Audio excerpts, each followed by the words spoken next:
They thought she was just another academic in a beat-up car, an easy target. But when Officer Miller put his hand on his gun, he didn't see the botanist. He awakened a ghost trained in the dark arts of war. The air in the University Arboretum's greenhouse was a living thing, warm, heavy, and sweet with the scent of damp earth and exotic blooms. For Dr. Lena Washington, it was the only air she could truly breathe. At 35, she was a respected paleobotanist, a scholar of life forms fossilized into history. Here, surrounded by the vibrant, humid world of living flora, she found her sanctuary. Her long, slender fingers, usually stained with soil, moved with surgical precision as she grafted a delicate orchid stem. Every action was meticulous, a quiet ritual that kept the ghosts of another life at bay. This glass-walled world was a fragile shield against the cacophony of the city, and against memories of desert winds and the sharp, metallic tang of fear. Here, the only sounds were the gentle hiss of the misting system and the whisper of fan palms. Her work was a study in patience, in nurturing life that was fragile, ancient, and misunderstood, much like the peace she had cultivated for herself. The heavy glass door creaked open, letting in a blast of city air and the vibrant energy of her younger sister, Zoe. At 19, Zoe was Lena's opposite, a whirlwind of activism, her bright pink braids a stark contrast to Lena's muted earth tones. She was a political science major, and her battlefield was the campus quad. Her weapons were petitions and a megaphone. "Ready to bail, old-timer?" Zoe teased, leaning against a workbench laden with ancient ferns. "Mr. Carter is hosting a community watch meeting tonight. I promised we'd bring snacks." Lena smiled, the expression softening the sharp, intelligent lines of her face. "Since when are you interested in community watch? I thought you were busy dismantling the system." "You have to work from the inside and the outside," Zoe said with a dramatic flair, grabbing a bag of chips from her backpack. "Besides, Mr. Carter is a legend. And I need to borrow your car this weekend for the housing rights rally." Lena's smile tightened slightly. She was fiercely protective of Zoe, the last piece of her family, the anchor of her quiet life. "Just be careful. Rallies can get unpredictable." "I'm always careful," Zoe said, her tone softening as she recognized the familiar flicker of worry in her sister's eyes. "I've got you to thank for that. You taught me how to keep my head on a swivel." Lena finished her work, carefully placing the grafted orchid under a grow light. Her movements were economical, efficient, a discipline learned far from any university. She cleaned her tools, placing each one back in its designated spot. Order. Control. These were the principles that kept the chaos contained. They walked out of the greenhouse, the setting sun casting long shadows across the campus. Lena's car, a dented sedan that had seen better days, was a deliberate choice. It was anonymous, forgettable. It didn't draw attention. As she turned the key, the engine coughed to life with a familiar, comforting rumble. She pulled out of the university parking lot, her mind on the grocery list for the community meeting. It was a normal plan for a normal day. A peace she had fought for, bled for, and would do anything to protect. But as she drove, she didn't notice the tactical police cruiser that fell in line 2 cars behind them, its dark, tinted windows watching them like a predator. The world outside Lena's car shrank to the space beneath a concrete overpass. The setting sun was gone, replaced by the sickly orange glow of sodium lamps that made everything look grimy and distorted. The massive pillars holding up the highway felt like the bars of a cage, and the roar of traffic overhead was a constant, oppressive thunder. This was where the cruiser's lights ignited, a silent explosion of red and blue that filled her rear-view mirror. Lena's hands were steady at 10 and 2. She signaled, pulled over smoothly, and killed the engine. Every movement was calm, deliberate. "Stay quiet, Zoe. Let me handle this," she murmured. Zoe's face was pale in the flashing lights, but she nodded, her activist instincts kicking in. Her hand moved to her phone, thumb hovering over the record button. 2 officers emerged from the cruiser. The one approaching Lena's window was Officer Miller. He was a man who wore his authority like a cheap suit, ill-fitting and stained with contempt. A swagger in his step, a sneer already forming on his lips. His partner, Officer Cade, was younger, his movements hesitant. He hung back by the passenger side, his eyes wide and uncertain. Miller tapped the glass with the heavy end of his flashlight. Lena lowered the window. The air instantly turned cold. "License and registration," Miller barked, no preamble, no courtesy. His voice was a gravelly assertion of dominance. "May I ask the reason for the stop, officer?" Lena's voice was a placid lake, betraying none of the currents moving beneath. "I said license and registration," he repeated, leaning in closer. The smell of stale coffee and aggression wafted into the car. "Or is that too complicated for you? My registration is in the glove compartment." "I'm reaching for it now," Lena announced clearly, her movements slow and visible. Zoe's phone was now in her lap, the small red light of the recording app glowing discreetly. "You people always have to run your mouths, don't you?" Miller's hand drifted down, resting casually on the butt of his holstered weapon. "My license is in my back pocket," Lena stated, her eyes locked on his in the mirror.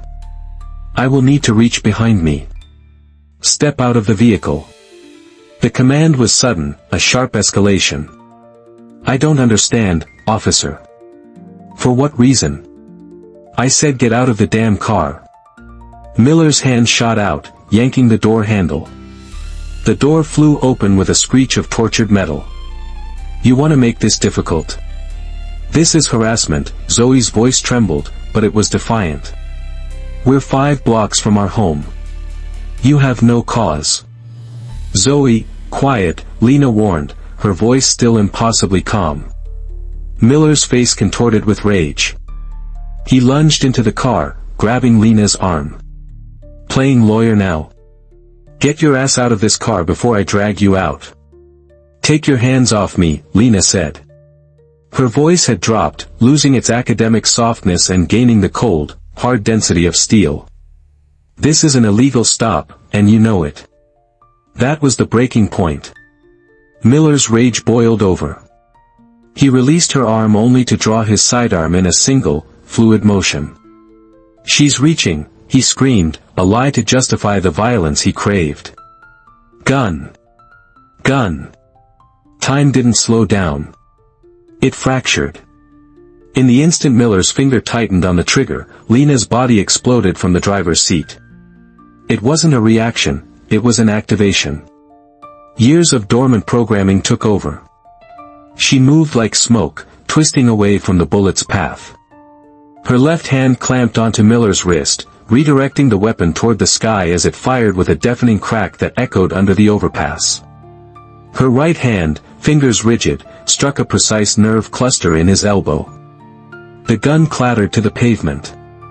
Miller's eyes widened in shocked disbelief. Before he could process the pain, Lena used his own forward momentum to flip him over her hip. He landed hard on his back, the air driven from his lungs with a sickening whoosh. "Zoe, down!" Lena's command cut through the chaos. Zoe ducked just as Officer Cade, finally spurred to action, rounded the front of the car, his own weapon half-drawn. Lena, now holding Miller's gun, didn't hesitate. She fired 2 shots, the sound impossibly loud. 2 precise, disabling shots, one into each of Cade's thighs. He crumpled to the ground, howling in pain and shock, his weapon unfired. The entire exchange took less than 4 seconds. Officer Miller lay gasping on the pavement. Officer Cade was bleeding and screaming. And Dr. Lena Washington stood between them, holding a police-issue firearm with the calm, steady posture of a seasoned executioner. "Don't move," she said to Miller, her voice leaving no room for argument. She backed away, pulling a terrified but resolute Zoe from the car. The sirens were screaming in the distance now, getting closer. What are you?" Miller stammered, staring at the woman who had just dismantled his world. Lena didn't answer. She was no longer a botanist. She was Nyx, a ghost from a clandestine unit, and she had just been awakened. She pushed Zoe behind a concrete pillar. "Go. Mr. Carter's. Now." They melted into the urban shadows just as the first backup cars screeched to a halt, flooding the underpass with blinding light. The basement of the community center smelled of old books and floor wax. It was a sanctuary of a different kind, its stone walls muffling the frantic symphony of sirens outside. Mr. Carter, a retired history teacher with eyes that had seen the city's cycles of hope and despair, placed a steaming mug of herbal tea into Lena's trembling hands. Zoe sat on a worn vinyl couch, scrolling furiously through her phone, her face illuminated by the screen.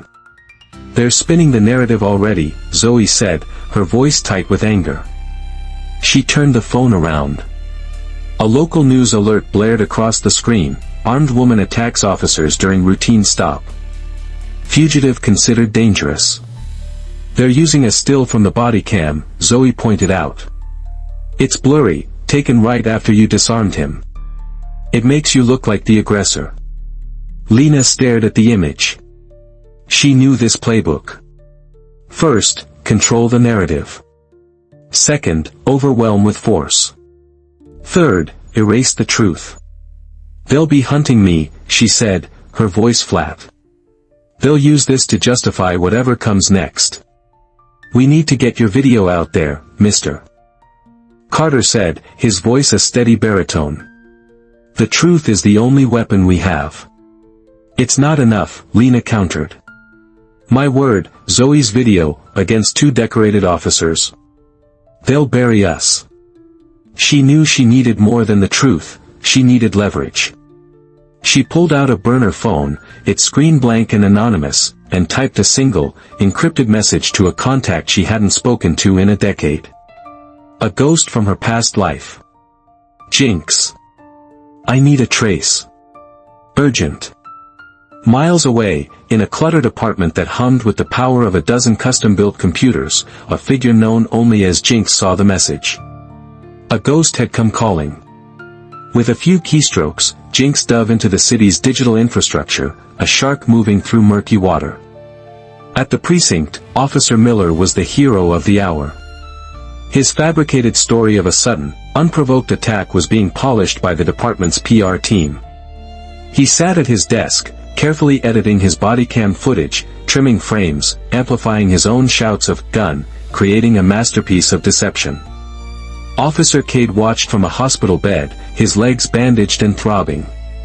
His captain had already visited, not to get his statement, but to give him the official story. "You were brave, son," the captain had said. "She came out of nowhere. You're lucky to be alive." Cade knew it was a lie. He had seen the truth in Lena Washington's eyes, not malice, but the cold, terrifying clarity of a cornered animal defending its young. He had seen Miller's unprovoked aggression. Now, he was being forced to co-sign the lie. His silence was his consent. Jinx's reply came within the hour.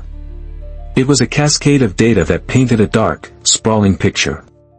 "This is bigger than a traffic stop, Nix. Miller and his unit are dirty. Very dirty." Lena, Zoe, and Mr. Carter huddled around the burner phone as Jinx laid out the conspiracy. For the past 2 years, Miller's tactical unit had been conducting a series of aggressive, targeted raids in gentrifying neighborhoods. The targets were always long-term residents, people of color, who refused to sell their properties to developers. "Pattern is clear," Jinx's message read.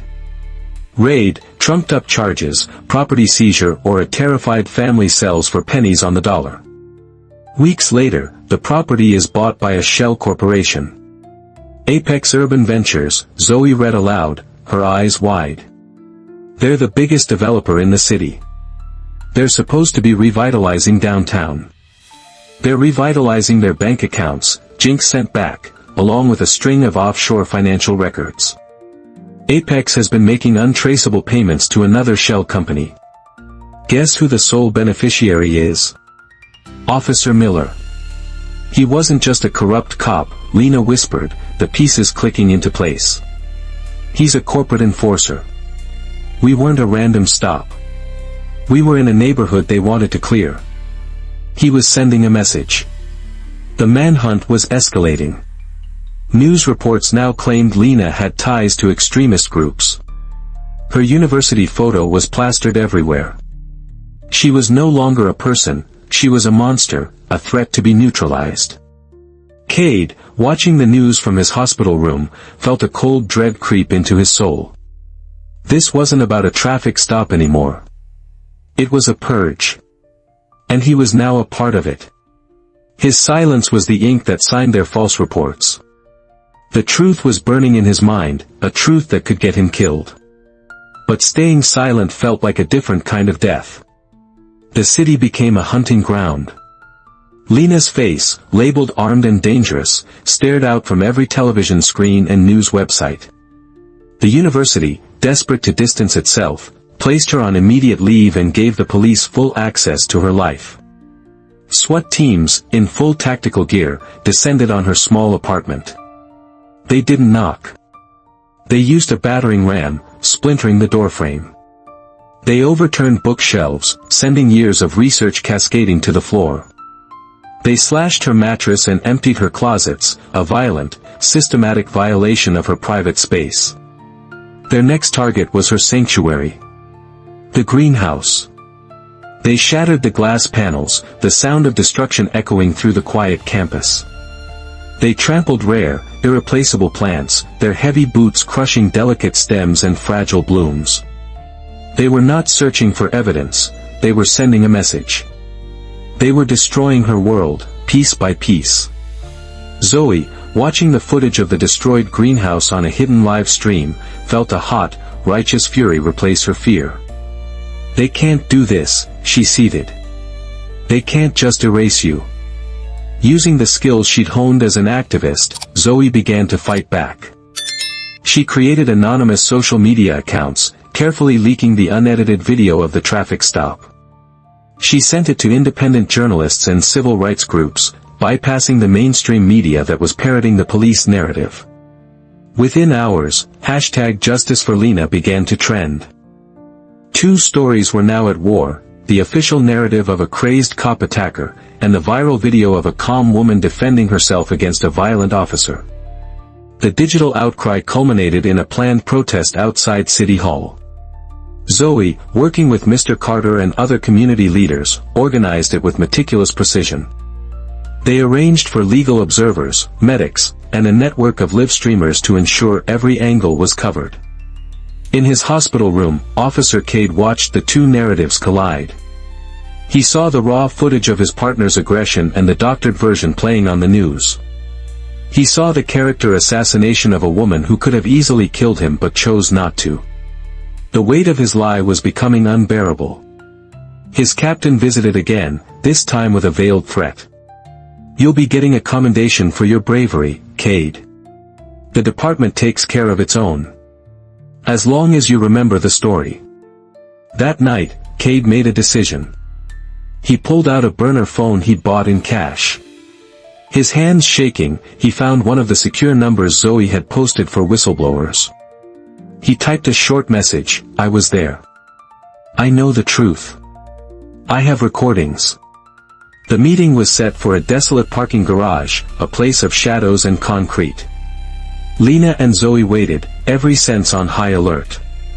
Cade approached, not as a cop, but as a man haunted by his own conscience. He was pale, walking with a limp, his eyes filled with a mixture of fear and resolve. "She never reached for a weapon," he said, his voice cracking. "He was going to shoot you. I just froze." He handed them a flash drive. "It's everything. Recordings I made of Miller bragging about the payoffs from Apex. Unedited body cam files he thought were deleted. Names of other officers in his crew." Lena watched him, her gaze analytical, searching for deception. She saw none. Only a terrified young man trying to find his way back to the right side of the line. "Why?" Lena asked, her voice quiet. "Because I became a cop to protect people," Cade said, meeting her eyes. "Not to be a gangster for a real estate company. They're destroying lives. What they did to your greenhouse, that's what they're doing to our city. A new plan formed in the cold, dim light of the parking garage. Jinx confirmed the data on Cade's drive was a goldmine. The city council was holding a major meeting next week, broadcast live, to approve Apex's latest, largest redevelopment project. Miller will be there, Cade confirmed. He provides the security detail. He loves the spotlight. Then we'll give him one, Zoe said, her eyes gleaming with a new, dangerous idea. We can't just leak this. We need to blow it up. Live, in front of the whole city. But they weren't the only ones planning. Miller's network was vast. An informant in the hospital staff had noted Cade's suspicious behavior. A bug on his visitor's log flagged Mr. Carter's name. Miller connected the dots. The rookie had flipped. The girl was organizing. They were planning something. He made a call to his most trusted enforcer. The protest tomorrow, Miller's voice was cold as ice. It's going to get chaotic. In the confusion, I want the girl. Take her off the board. Permanently. The air outside City Hall was electric with protest. Chants of, no justice, no peace rose against the cold stone of the building. Zoe stood on the steps, a modern-day general coordinating her army of live streamers. Feed 3, zoom in on the police line, she commanded into her earpiece, her fingers flying across her phone. Keep your cameras steady. Document everything. Cade, dressed in civilian clothes, moved through the edges of the crowd. He spotted them immediately, for men from Miller's unit, not in uniform, but in plain black hoodies, their faces hard, their eyes scanning the crowd not for threats, but for a target. The first flashbang detonated at the rear of the protest, a deafening blast followed by screams and thick, acrid smoke. Chaos erupted. People panicked, running in every direction. Hold the line. Zoe shouted into a megaphone. Don't run. Link arms. But it was too late. More explosions followed, creating a wall of smoke and confusion. Through the swirling chaos, Cade saw Miller's men moving with chilling purpose. They weren't controlling the crowd, they were hurting it, creating a path. A path to Zoe. Zoe, get out. Cade bellowed, pushing through the terrified mass of people. He was too late. Two of the men in hoodies grabbed her. Her phone clattered to the ground as they dragged her off the steps and toward a black, unmarked van waiting at the curb. Help, she screamed, her voice swallowed by the noise. Cade sprinted forward, pulling out his badge. Police. Let her go. 3 uniformed officers, men he recognized, intercepted him, forming a human wall. Stand down, Cade, one of them growled, grabbing his arm. This is a crowd control operation. You're interfering. They held him back as Zoe was forced into the van, her last desperate scream muffled as the door slammed shut. The van sped away, disappearing into the chaos it had helped create. Lena's burner phone lit up.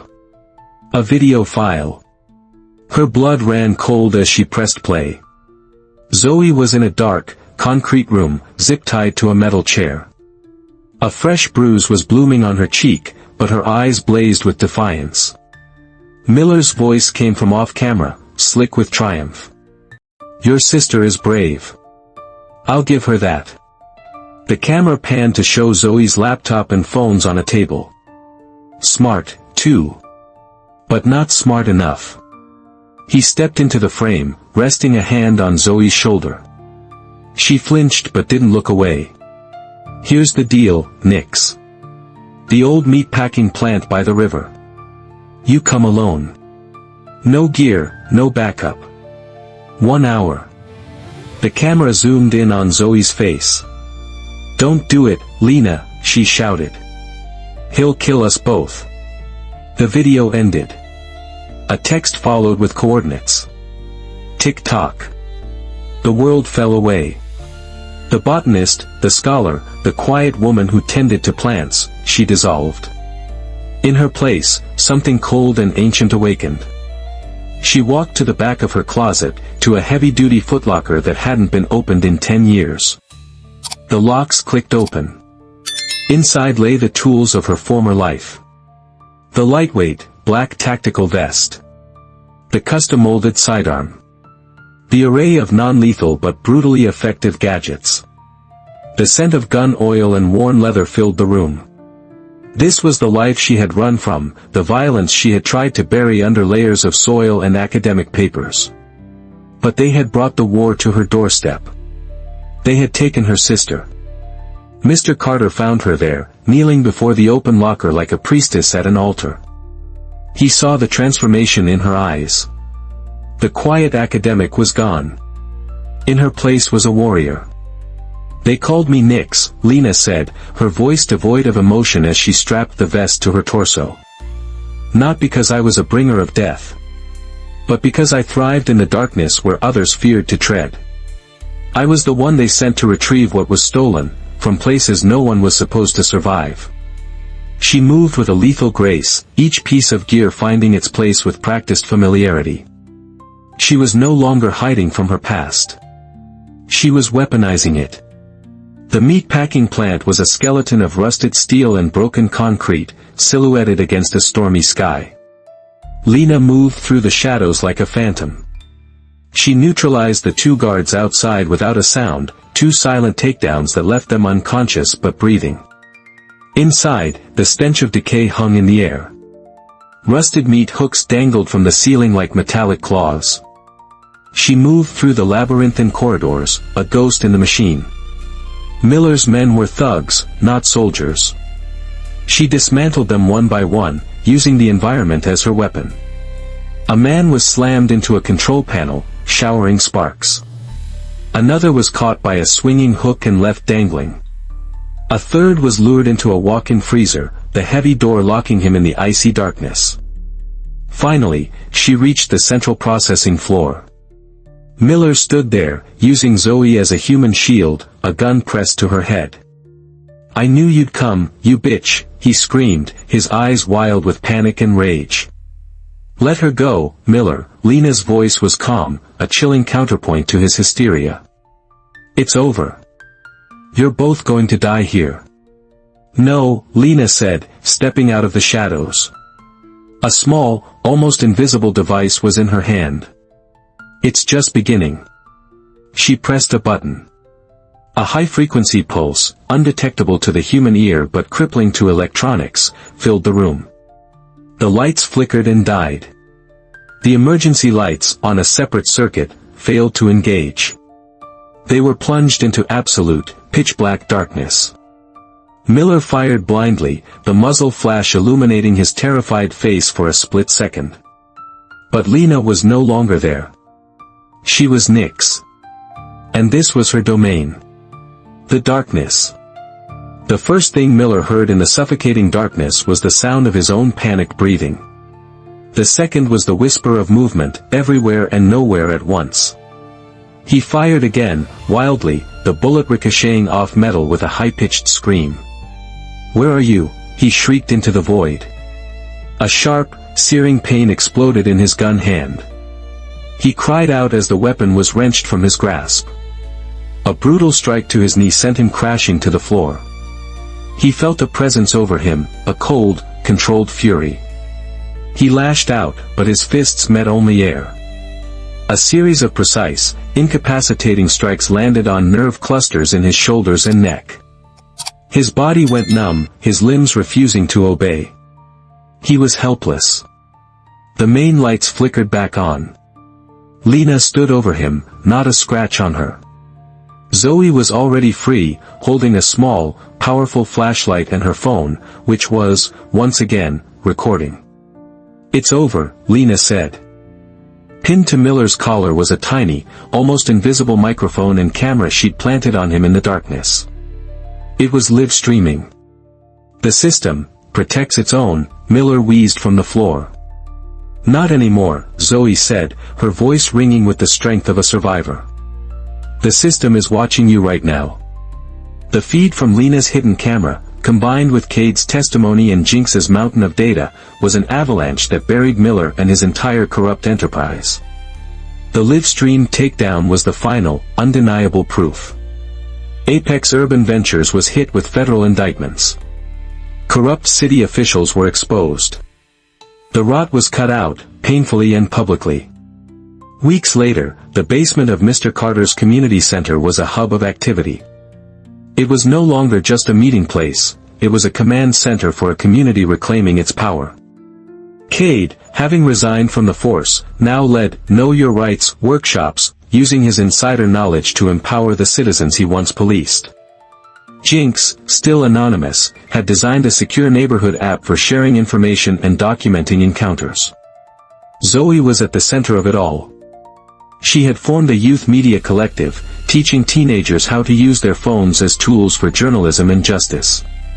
The trauma had not broken her, it had forged her into a leader.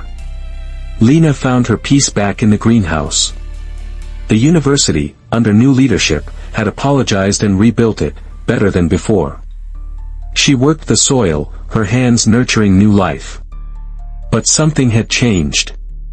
She was no longer hiding. The footlocker in her closet remained unlocked. She had integrated the two halves of herself, the scholar and the warrior. She understood now that you could not cultivate a garden if you were unwilling to pull the weeds. One sunny afternoon, as she was staking her tomato plants, her burner phone buzzed. It was a number from Detroit. A woman's voice, tense and afraid, came through the line. "They told me to find the woman they call Nix," she said. "We have a problem here. Cops, developers, people are disappearing. We saw what you did. We need your help. We need to learn how to fight back." Lena looked at her garden, at the vibrant, thriving plants. She heard the sound of Zoe's laughter from the community center next door. She looked at her own hands, capable of both nurturing life and delivering cold, hard justice. The war was over, but the fight was not. A new kind of seed had been planted. What skills can empower your community? Let us know in the comments. And always, comment with respect. Subscribe for more stories that matter.